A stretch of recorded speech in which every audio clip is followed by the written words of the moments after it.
Hi everyone, good evening. Let's start our Monday session. Unplug live. Let's just wait for Sergio and Solinel Rodrigues to join us. So today live here from Albufeira. Hello. Okay. Hi, Gabriel. Good evening. How are you? Oh, good. I'm just trying to set the thing here. Some technical issues. Okay, Lunel. Good evening. Good evening. Okay. How are you? Let's see if Sergio can join us. Well, I'm good, just like you. Today I have a Yeah. beautiful background, and well, I see the party lights down there. no. It is the thing about party life in Albufeira. It's just a myth. Yeah. You know. So, Okay, we're just waiting for Sergio to join us. how Here we have you go. been? Quite busy? Here we go. We have Sergio. Good Welcome, evening. Sergio. Good evening. How's everyone doing? Well, doing great. Another great tour. A nice review from my guests. Well, an intense day, but a great day. So, moving on. Okay. Amazing. Wonderful. So let's start. And before we start, of course, let's make the presentations. So, as you can see, I have the beauty. Yeah, I almost can see the Benazil Cave from here. No, I can't. So I am Gabriel Lima from GL Tours, also Travel Algarve, Portugal Unplugged, and tonight we are here to share some tips and random suggestions with you. With me, Sergio Costa from EV Tours from North area. Sergio, I think I can see the sky there too. So still blue in Porto. Just a little bit, but Blue, we're starting to have a little bit of the clouds rolling in, so that's to be expected. And I know it's holiday. It was holiday today in Porto. Oh, big party. Yep. Big party Everyone talks about the parties in Albufeira, but then we have the big parties in Porto. We know this. The traffic around Porto this afternoon was amazing. Okay, so no traffic at all, was perfect. Yeah, amazing. At home. Yeah, great to have a holiday. So well, and by the way, then we have also with us Lunel from Portugal Desirable Tours. So if you desire to visit Portugal, nothing better than hire Lunel for Lisbon area, of course, the whole country. Yeah, Lisbon, okay, guys. So Lisbon, Porto, Algarve, everywhere. So I'm not. I'm always on the move. Yeah, exactly. Well, this is a tiny country. It's very easy to go to Porto and return in just the same day. That was a very interesting conversation I was having with my guests today. They were from the US, and we were of course comparing traveling through our country and traveling through some states, and for us seems to be a long journey. We don't have the sense of the scale of it, so it's totally different. We are a tiny country, in fact. No, we have different standards. We are more, let's say, condensed. We are like a, I don't know, like a neutron. I don't know. We are very powerful, but very small. Okay, guys. So today, of course, first of all, I would apologize because we didn't make the post. It was a long day. I know you, Linelli, started very early too, and you finished very late. Yeah, today I went to Lisbon 6 hours in a row, and I started late upon request. I just started at 12. And I just arrived 1 hour and something ago. But anyway, here we are. And of course, there's always so many things to talk about it. And we want to invite people who are watching us to bring your questions too. Not only visitors, but I can see we have here fellow colleagues, tour guides and travel agents. So please join us for the conversation. Bring some topic, and let's talk about today random tips and suggestions. And yeah, it's so funny because we work with so many different people, and the parties, each party, they have a different profile. Sometimes we work with big families with kids and grandmas at the same group. Sometimes we work with a couple in a honeymoon, and of course we have to be aware about all these different profiles. And why I'm saying this, because this is also important for the visitors, for the guests who are visiting Portugal, that you have also to keep in mind, because Portugal is so full of diversity, and you can find so many things to do here that can make you happy, but don't buy this one size fits all, because maybe some things, they are good for you, maybe they are not the best for, I don't know, for your kids. Maybe it's not the most suitable for people, I don't know, with 80 years old. I mean, people, well, I know some people with 8 years old that they can walk way better than young people. But I mean, the country is here. We have endless resources, and I'm sure you can find suitable things to do, but you have to be aware about this too. Well, it's very nice, of course. This is a great help to join all these travel groups. Of course, all these travel groups, but there are some who can help you more, like Portugal Unplugged, because we are here, of course. But no, seriously, bring your questions and try to find the best for you. This is my best advice. This is my tip, my suggestion, the major one. When I see people asking for itineraries or for routes or for experience, sometimes I think, why people, they just do this? Okay, it's nice to hear from experiences from other visitors, but it's also very important to share about you. So before you ask for suggestions and tips, share about you. You have to tell us what you like most, what you don't like. Do you have any restrictions? What kind of food do you like? Do you want to visit the caves? If you want to visit the caves, don't stay inland. If you want to visit Evra, you have to be aware about all this diversity, and then with the help of locals, especially from locals, you can get very good tips and suggestions. Okay, so this is gonna be our topic for today. So Lionel, yeah, I know. I'm still with the speed, but let's go, Lionel. Sorry to interrupt you, and I don't want to break your your ideas. You touch into some very interesting points, and this is something that I've seen happening a few times. Okay, you just touched something that is food restrictions. Okay, that the food restrictions, or I wouldn't say food restrictions. I would say food preferences or options. Okay, due to certain things, and once in a while we read about people asking recommendations for this and for that, and restaurants, by example, but they don't tell that, by example, for their own by their own choice, by their own preference, or even by other conditions, or even religious things and so on, that they don't eat certain kinds of food. Yeah. And then they get a little bit misled with the recommendations. So asking for food restrictions, or if there are any food restrictions or food preferences, and this is something I do pretty much on the 5 first minutes or so that I'll meet my guests on the start of a tour. It's one of the questions that I normally make if I haven't made the question while we were discussing the itinerary. Why?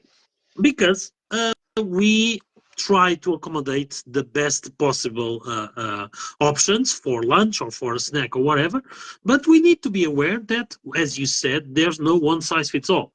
Okay, and by example, a lot of people want to go on a tour with lunch included. And I see that, and Sergio might relate with that. It's a very common thing to happen around the Douro Valley, to have the tours with lunch included.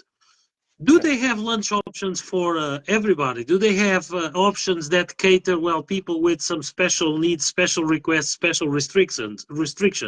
Well, from my experience from the past, when I did those kind of tours in probably in the different setting, sometimes it was hard. Okay, so sometimes people feel that we ask questions, we want to know a lot of information, or we need a lot of information to take a decision or to decide something. this is just on our best way to help, or our best intent to help, because we want people to be comfortable. The worst thing that can happen is to have someone that when we'll get to a lunch spot, they tell us, oh, but we don't eat this, we don't eat that. So asking that question is not unpolite, is in fact, well, very professional to really show that we care about our guests and we care about well, their preferences, their needs, and so. Okay, so that is a very important thing. And then you touch base with another thing, mobility. Okay, everybody has the right to visit the places. Of course, we cannot kind of separate people, but we need to inform that beware that this or that place might not be suitable for people with this or that restriction. Okay, so it's once again well, our knowledge about the difficulties of the place, our knowledge about the limitations of a certain place, okay, that we need to inform that probably it might not be suitable for this and for that. And I see a lot of people going, well, crazy with certain kind of tours that seem to be popular and fun. But I get reports of people that tried it and they say, well, we're not going to try that again because our back can't deal with that, or we are already not on the physical shape for this or for that. So in fact, we really need to assess these kind of things. And well, this is very, very important for us to know beforehand. So as more information that people can provide us when they try to when they reach to us, when they want to hire a tour guide or whatever, as most information they can give us, as better we can tailor the experience or advise the best experience for. So that is a very important thing. For sure, there will be, well, a lot of other aspects, and keeping on this baseline, I don't know if Sergio has something to add to this, because he might have a different perspective. So on what we just been talking. Okay. So what are your thoughts, Sergio? Yeah. Well, good evening, everyone. Well, I'm just going to take a lead on what you said about operating in the Douro Valley and having a different experience subset, because when we go to the Douro Valley, it's obviously a full day thing for the most of the time. So that means that at some point we're going to have to stop for lunch. Fortunately, I remember a few years ago, I'm talking roughly 10 years ago, when my parents became vegetarian. It was hard to find vegetarian meals at the Douro Valley, extremely difficult. And so the only thing that they would come up with was either an omelet with a salad on the side, and that was it.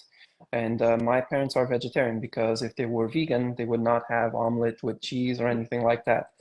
So at first it was really tricky. And nowadays, fortunately, I feel like the vast majority of the good restaurants over there, they are already catering to all of these needs. And in fact, a few years ago, we actually had at Quinta do Tedo the Bistro Terrace, and their former chef over there, Chef José Fernandes, he actually won an award from it was a competition that was hosted, I believe, in 2020, if memory serves me right, or 2019, of the 7 new gastronomic wonders. And the chef over there, he actually got an award. He got the 2nd place in the vegetarian category. So 2nd best vegetarian dish in the country was from the Douro Valley. 10 years ago, it was unheard of having vegetarian meals at the Douro Valley.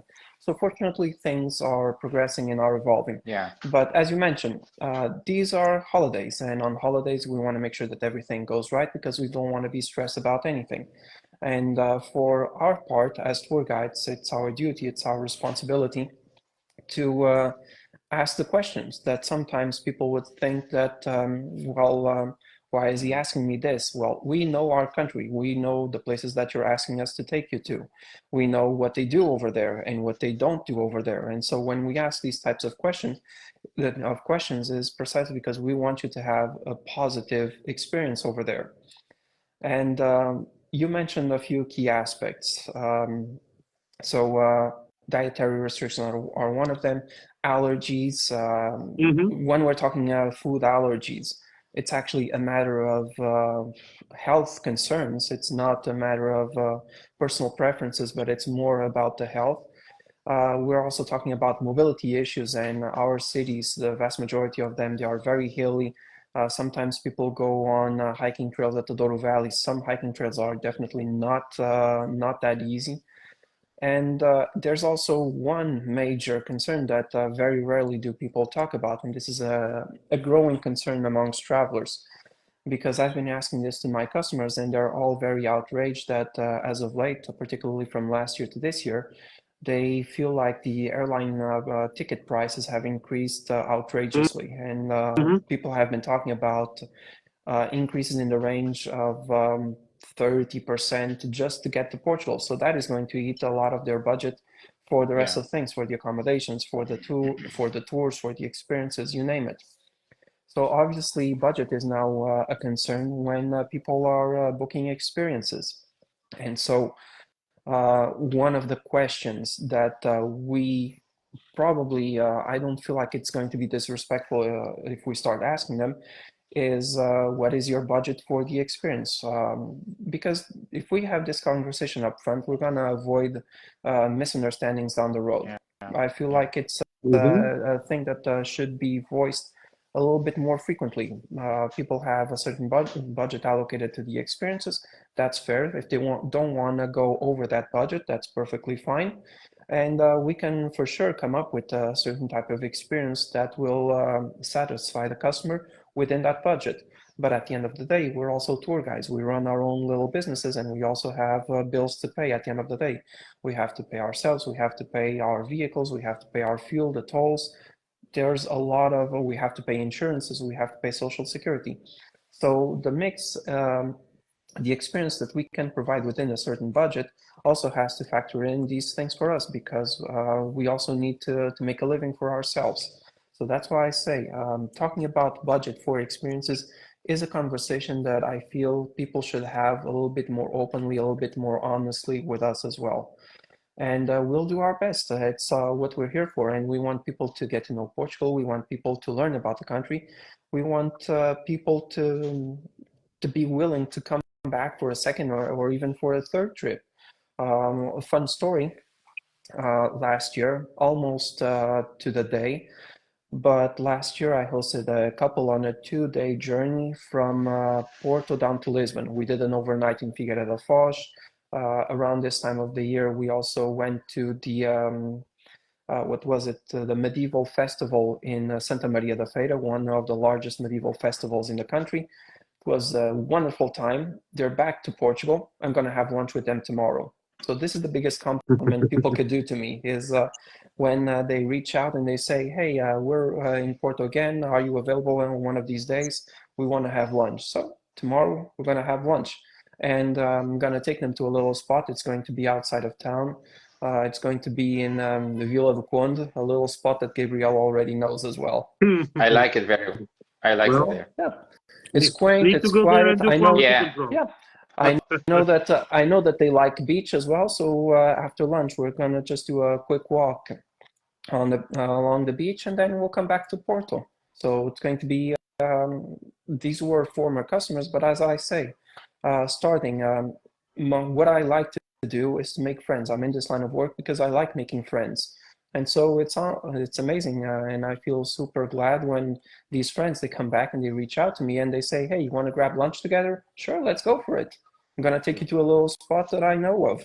Okay, sounds awesome. Well, So yeah, but it's these are all considerations. Going back to what we said, mobility restrictions, dietary restrictions, food allergies, the budget. I don't know if you guys can think of anything else that we should be made aware of to provide a good experience. you know that um, uh, um, you you were talking, well, just curiosity, you were talking about Vila do Conde, and I remember today I mentioned to my guests that, from all the things, because they're going to stay in the Douro Valley for a few days, from all the things that, well, if they had some time to do while they are in Porto, they could in fact do like, well, a little trip, like half day or so, and explore Vila do Conde. That would be a nice treat that most people don't talk about. Well, it's very interesting that you touched the subject budget, okay? And a lot of people have some hard time to compare what they're getting, okay? So if you just compare things related in numbers, you end up not knowing what you're getting, because of course you need to do research, you need to read reviews, you need to try to understand if the guide's background it's more suitable for what you want, for what you are expecting or not, because even the three of us, we are all of us, we are different, and I'm pretty sure that we could do great tours all over the country, but each one has better knowledge or expertise from this or from that. So budget is important, but also what is the value that will be well covered by that budget? It's something that people need to assess, and that is sometimes the hardest thing to understand, because everything looks the same. Okay, it's like when you go to the supermarket shelf and you have I would say all of the, and let me use an example. Okay, all of the shampoos or hair conditioners, and pretty much what distinguishes them, it's the price. If you don't understand, or if you don't have a clue on how to check the difference on them, okay? And this is another very valuable tip for for future travelers and for planners as well, because I get approached once in a while by travel planners, because they read what I've been writing, they see us online, they read the reviews. So one of the most important things is, in fact, as the guide asks questions to the guests to try to make the best experience for them, okay, the guests, or like the prospective guests, they should ask questions as well to the guide, okay? I don't have any issues providing background information, or to tell a lot more about me and so on. And we create our image, we create our presence. So when people are really assessing what to do, don't be shy on the questions, okay? It's just to assess if it's really what you are expecting, okay? By example, I like to ride the bicycle, I like to walk a lot, but if there's someone that really wants to get to an extremely fit experience of big bike ride and big hikes and so on, I might probably not be the person, but I can recommend someone that pretty much does that, okay? So this is the kind of things that, in fact, it's very valuable, but most people don't really take on consideration. And it's all about really being sure that the best decision was made. It's like when we go to buy like a vehicle, or even a new TV or whatever, okay, sometimes we spend months assessing what to choose. So why shouldn't people do that as well?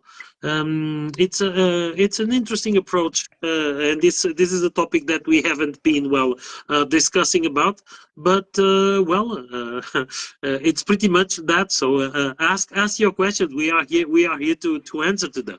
Okay, and then we have Gabriel that talks and talks and talks, and okay, you can put as many questions as you want, because you will have a lot to say about it, right? Yeah, and I listen to. I've been learning a lot.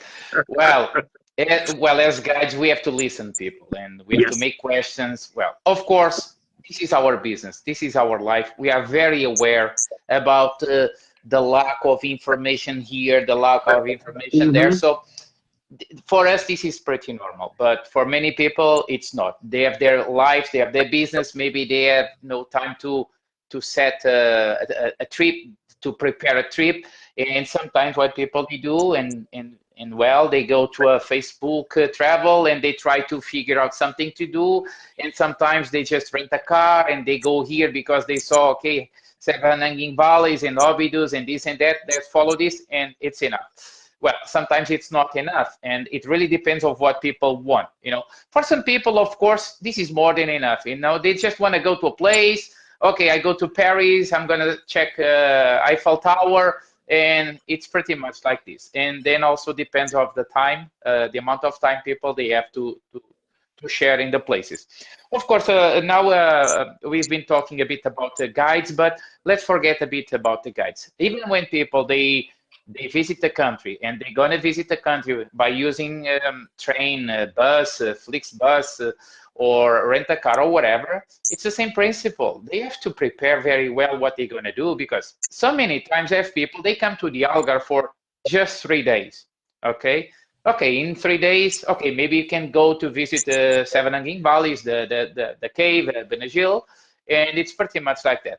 But many times people, they also lose lots of time because they are not aware where to park, where to go exactly, from where to start the hikings, from where to start the boat trip. Sometimes, well, I'm going to give you an example, and this is, I know why this happened, but here's the thing.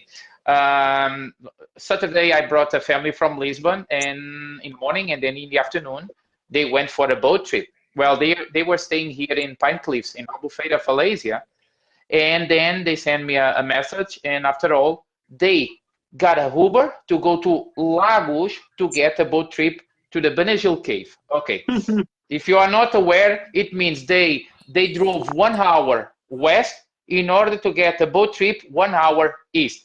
Of course, I understand why they booked this, because it was the only available in a short notice at 4 p.m. Okay, but yeah, you have to be aware, because time is money. When it comes to talk about budget, sometimes people they forget this. Each hour you spend in Portugal, it's very expensive, because like you said, you pay the airfares, you pay your hotel, and then let's see, if you are just adrift and you are just trying to find a place to park and drive, and you lose 1 hour, you lost already maybe I don't know, 50 euros or $100 or whatever. So it's very important to set a plan. And this is a principle for business, for life, and for travel. Because if we just go, and I know some people, they like to go with the flow, I understand that, but when we go with the flow, maybe we have lots of time. Maybe we don't have to get back to our country after 5 days or so. So when you have just a few days to visit, like, I don't know, 3 days in Lisbon, 3 days in Porto, 3 days in the Algarve, you have to be very accurate in organizing your time. This is important. You can use a guide or you can use a travel agent. Most people, they don't use. I know that. I see people, they are everywhere. So many times people, they come to me to take photos, to ask this, to ask that. Sometimes funny things happen. Like, for instance, I visit a lot the Cape St. Vincent in Sagres. And as you know, it's pretty much the same by the Cape, maybe by the hills, by Douro Valley or whatever. It's when people, they see me, well, I don't know, maybe it's my color, I don't know, they know I'm a local. I look like, maybe I look like a Moor or something. They look I'm a local from the Algarve. And when I walk with my pack to some point, in 1-2 minutes, I have already people after me because they follow me, right? So yeah, this is really important to be aware about all of this. And it's really important to make questions. And it's really important to pay attention on the people who really know the country, because here we go again. Everybody is an influencer nowadays, okay? When someone visits, like for instance, Lagos, they have their own experience and then they share their own experience. But be aware, this is their own experience. So maybe it's not the best suggestion for you, okay? So this is really important to acknowledge. What is best, what is the best for others, maybe it's not the best for us. So in short, we are always here around here every day on Facebook, travel groups, pages, whatever, and we run this podcast. I wish we could have more time to talk with more people, but we are here to help, and you can ask. By the way, many people, they send message to us. Maybe this could be a topic. because well, I'm gonna I'm gonna take the opportunity to apologize to many people who've been sending me lots of messages, but I've been so busy. This is the peak season madness. I know you can relate with me, and it's hard to help people because in changing messages it takes a lot of time. Today I was driving back from Lisbon to the Algarve, and thank God I just made some reservations, but it takes time. All this takes time, and yeah, well, I apologize, but we're gonna try. We're gonna try to help as much as I can, and well, that's why we run this podcast too. It happens. It happens to me. It happens to me quite often, and it happened today driving back from Gaia to my house near Lisbon. I was pretty much stopping on every service station on the highway to reply to stuff that was just beeping on my phone. Okay, Yeah. so WhatsApp, Messenger, email, stuff like that. So I was taking like a couple of minutes of a stop on the roadside service station just to reply to those messages, because I don't want to lose track of the conversations, and I also don't want to leave like people waiting for long. But yes, I totally understand that. So we try to help the most we can, but we're humans, and well, sometimes we can't get everywhere at the same time. No, So yeah. well, it's a total sense. But please, ask your questions. We are here to help, and even what can We are here every single Monday. Yes, exactly. But even Or what at can least we seem try. to be what can seem to be like an irrelevant question, sometimes the way the question is made or is posed might bring some information that even for us we might not have thought about it. Okay, sometimes from the questions I get, it triggers my interest or my or even it triggers me to do some research on this or that, or to go deeper on this on that subject that probably I had noticed it. So it's the multitude of opinions and approaches that also help us to to evolve every day. So, yeah. Well, guys, I think it's pretty much like this. Time flew by again. 32 minutes gone, and well, the good news is we're gonna be back on Monday, so in a week. Maybe here, maybe on NBC. I don't know, because we've been evolving a bit. Yeah. Of course, we've been having here around some popular TV shows, right? TV programs. We need to make our way to be featured on a TV show like we've seen recently over here. So. Well, one day. Okay, guys, it was nice to chat with you, and I just want to wish you everyone a lovely evening or afternoon or morning. It depends on wherever you are, and we'll be back soon. Okay. Bye bye, Sergio. Bye bye, Lionel. Bye. See you next week. Thank you. Bye bye. Good evening. Bye bye, everyone. Have a great week, everyone. Thank Likewise. you.